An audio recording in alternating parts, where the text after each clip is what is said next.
Hello guys, हम आज आ गए हैं लखनऊ शादी अटेंड करने। ये मेरी ननद की शादी है और बहुत अच्छा डेकोरेशन हुआ था, बहुत अच्छा। बहुत बड़ा लॉन था, हल्की हल्की ठंड थी। वैभव और वायु को मैंने बोला तुम लोग रेडी हो जाओ और जल्द से जल्द बाहर जाओ, स्नैक्स खाओ, मैं रेडी होके आती हूँ, नहीं तो हमें लेट हो जाएगा। क्योंकि हमें पता चला था कि सारी रस्में हमें ही करनी है, वैभव को भाई वाली, मुझे भाभी वाली। अब मैं बाहर आ गई हूँ तो वायु से मैंने पूछा क्या क्या खाया। वायु मुझे एक्सप्लेन कर रहा था मैंने क्या क्या स्नैक्स खाए। उसके बाद मैं सेल्फी पॉइंट पे गई, सेल्फी पॉइंट पे वीडियोस बनाई, फ़ोटो क्लिक किए, वायु की भी फ़ोटोज़ क्लिक की। मैंने सोचा वायु की भी वीडियोस बना लेते हैं, वायु की भी वीडियोस बनाई। वायु से मैंने बोला वायु गिव मी पोज, वायु का ये फेवरेट पोज है, वो फ़ोटो क्लिक कराया, उसने वीडियो बनवाई। उसके बाद मैं गई स्टेज के पास, स्टेज की वीडियो बनाई, बहुत सुंदर डेकोरेटेड हुआ था। और अभी बारात आने में थोड़ा सा टाइम था और जितने गिफ्ट्स मिले हुए थे चाची ने बोला इनको रूम में रखाओ, तो मैंने बोला वैभव से वैभव अपने भाई का फ़र्ज़ निभाओ, जाओ ये सारे सामान रूम में रख के आओ, उसके बाद हम डिनर कर लेते हैं। क्योंकि बारात अगर आ गई टाइम पे तो हम रस्मों में फंसे रह जाएंगे। ये एंट्री गेट बहुत अच्छा डेकोरेटेड था, थोड़ा लंबा था। अब हम आ गए हैं दूल्हे राजा को रिसीव करने। बारात आ गई थी, थोड़ा सा लेट था क्योंकि 12 AM हो गया था। अभी बारात एंटर हो रही थी और ये है दीदी श्रीजा दीदी और आगे जो हैं वो चाची हैं। अब हम चलते हैं सीधे तिलक के लिए। तिलक चढ़ रहा है, वैभव को ही तिलक चढ़ाना था। वैभव को सबसे बड़ा टेंशन ये था कि अगर मैंने हैंकी अपने सर पे बांध ली तो मेरे बाल ख़राब हो जाएंगे। और मुझे हंसी आ रही थी क्योंकि उसने हैंकी बांध ली थी और उसके बाल ख़राब हो गए थे और सारे रस्में कर रहा था उसको। मुझे तो बहुत मज़ा आ रहा था। वायु और मैं बैठ के पीछे से देख रहे थे। उसके बाद द्वार पूजा की रस्में हुई। द्वार पूजा की रस्मों के बाद वैभव फ्री हुआ। वैभव आ रहा था, अपना हेयर स्टाइल चेक कर रहा था कि देखो मेरा हेयर स्टाइल तो सही है ना। मैंने कहा देख लो अच्छे से, नहीं तो बाद में कहोगे बताया नहीं तुमने। खाना खा चुके थे हम और वायु भी खा लिया था, हम फ्री हो गए थे। ये हैं वायु जी जो द्वार पूजा की रस्में हो गई तो उसके बाद सारे चेयर उठा के मंडप पे ले जा रहा था। जैसे लग रहा था इसे ही सारी रिस्पॉन्सिबिलिटी मिली हुई है, सारे चेयर उठा के, इतनी हैवी चेयर उठा के अकेले ले जाके उसने रखा था। अब होने वाली थी हमारी दुल्हन की एंट्री। ये हो रही है हमारी दुल्हन की एंट्री। मैं तो पीछे खड़ी थी, फिर मुझे वीडियो भी बनाना था इसलिए मैं आगे आ गई थी। सबसे अच्छा मोमेंट होता है ये एक दुल्हन के लिए और बहुत ही अच्छा फील होता है। और हमारी दुल्हन भी बहुत सुंदर लग रही थी। और ये रहे दूल्हे राजा जो स्टेज पे अपनी दुल्हनिया का वेट कर रहे थे। अभी दुल्हन को आने में थोड़ा सा टाइम था क्योंकि उनकी एंट्री में सारे वीडियो फोटोग्राफर खड़े थे सारे पोजेस लेने के लिए और हम तो वीडियो बना ही नहीं पा रहे थे। देखिए ना, सारे कैमरा मैन ही आ गए हैं, कैसे हम फ़ोटो क्लिक करें किसी तरह। वैभव ने अपने हाइट का फ़ायदा उठा के थोड़ा सा ऊपर कैमरा करके वीडियोस थोड़े से बना लिए थे, लेकिन क्लियर नहीं आए थे, लेकिन फिर भी बहुत सुंदर लग रही थी। एंट्री भी बहुत अच्छी हो रही थी और दुल्हन तो खैर सुंदर थी ही बहुत। अब ये हमारे दूल्हे की एंट्री हो रही है दुल्हन को रिसीव करने के लिए। तो वैलेंटाइन डे वीक चल रहा था तो इसमें रोज़ तो देना बनता ही है और ये मोमेंट बहुत अच्छा मोमेंट था। मैं थोड़ा पीछे थी, मुझे नहीं दिख रहा था। वैभव से मैंने बोला अच्छे से रिकॉर्ड करना, नहीं तो मैं देख नहीं पाऊँगी ये मोमेंट।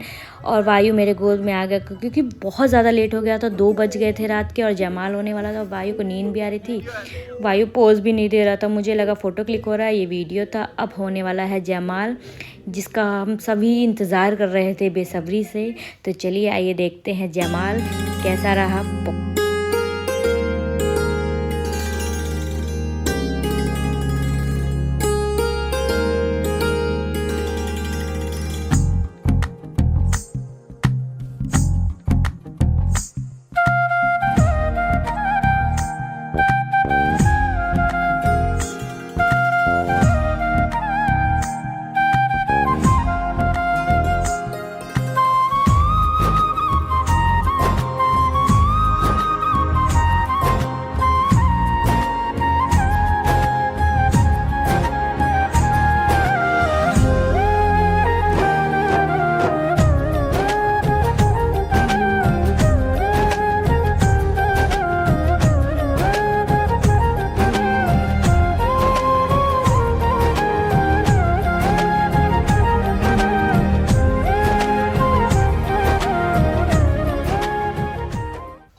अब हम आ गए हैं शादी के मंडप में अपने कपड़े चेंज करके। दुल्हन ने भी अपने कपड़े चेंज कर लिए और दूल्हे ने भी अपने कपड़े चेंज कर लिए। वैभव सो चुका था, मैंने बोला अभी रस्मों में थोड़ा टाइम है, थोड़ा सो लो। वायु भी सो रहा था उसके साथ। फिर वैभव आ गया अपनी रस्में करने।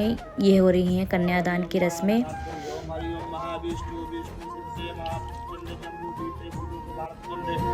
और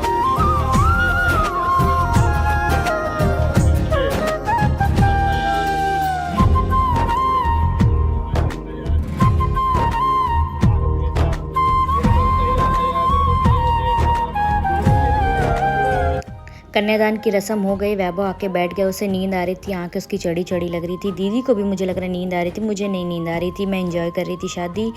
अब दूसरी रस्म स्टार्ट हो रही थी 7 फेरों वाली, जिसमें भाई को लावा गिराना होता है। तो चलिए आइए देखते हैं हम 7 फेरे।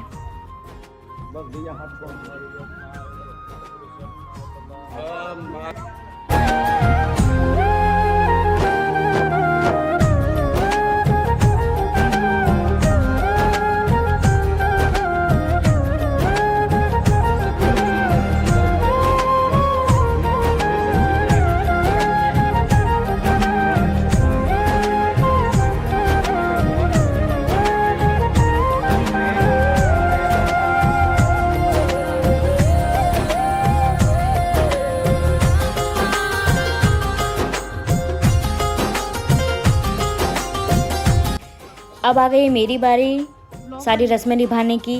तो गठबंधन भाभी करती हैं, इसलिए मैं गठबंधन करने जा रही हूँ।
फाइनली फेरे हो गए हैं। थोड़ा टाइम लग गया गठबंधन करने में। अभी हम थोड़े रस्मों के लिए बैठे हुए थे। यहाँ दीदी को नींद आ रही थी, मैं दीदी को रिकॉर्ड किया। चाची हंस दी, चाची कही हम मुझे भी रिकॉर्ड कर रहे हो तुम? मैंने कहा हाँ, अब हम आए हैं शादी में तो सबको रिकॉर्ड करना बनता है। अब होने वाला है सिंदूरदान। ऐसा माना जाता है कि कुंवारी लड़कियों को सिंदूरदान नहीं देखना चाहिए, इसीलिए इस तरह से सिंदूरदान होता है हमारे यहाँ।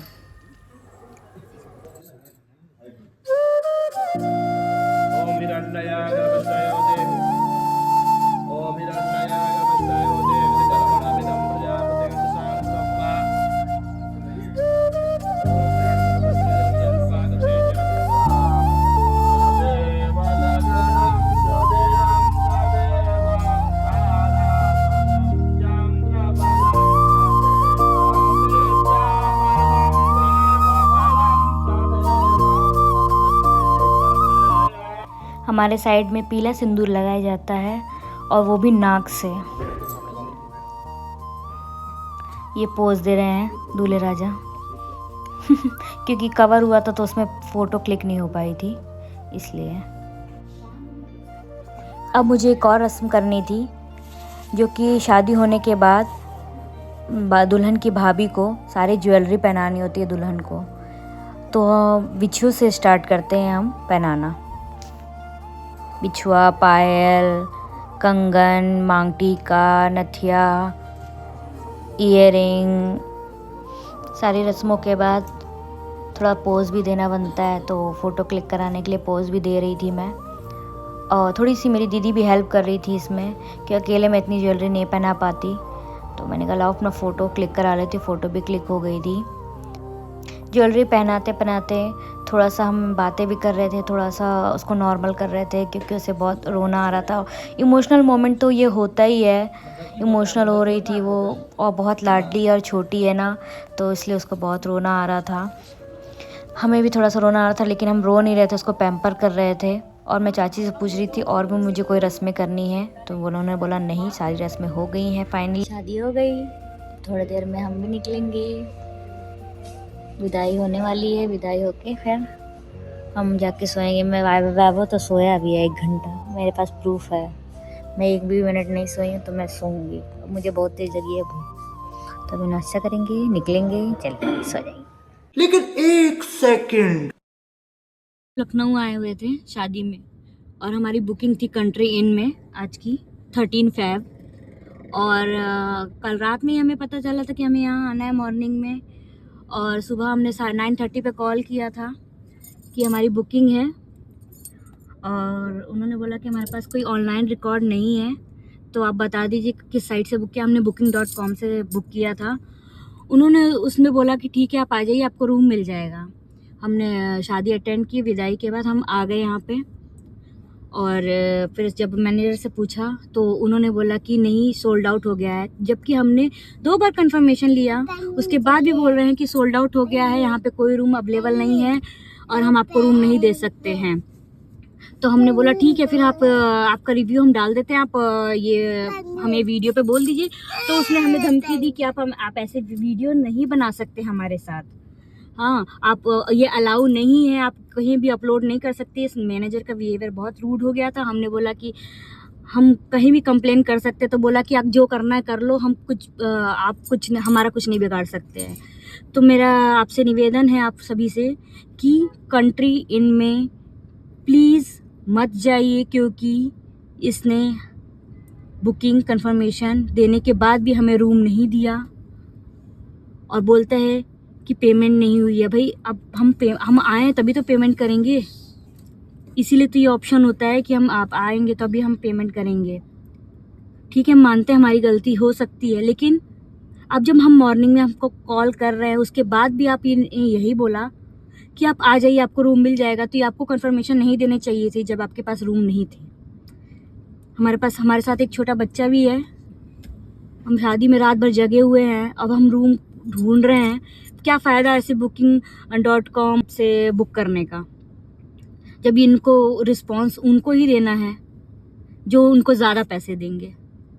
तो आप कमेंट करके बताइए किस किस के साथ ऐसा हो चुका है, और प्लीज़ आप ऐसे कहीं भी मत जाइए बिना कंफर्मेशन के साथ, क्योंकि बहुत दिक्कत होती है बच्चे के साथ। अकेले हो तो चल जाता, बच्चे के साथ नहीं।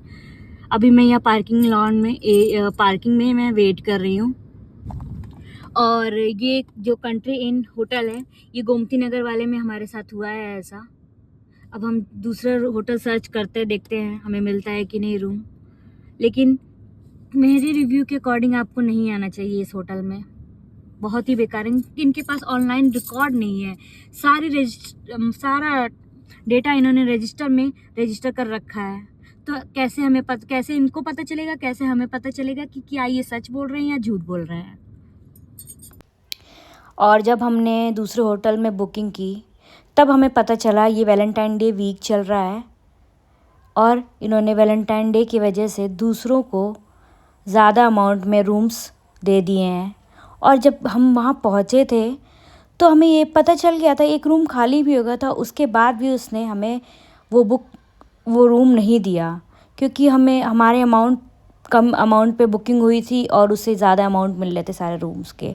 वो चाहता तो हमें बोल सकता था कि रुक जाइए, हम अभी एक रूम खाली हुआ है, आपको हम वो रूम दे देंगे, लेकिन उसने ऐसा नहीं किया। तो प्लीज़ आप इस स्कैम से बचिए।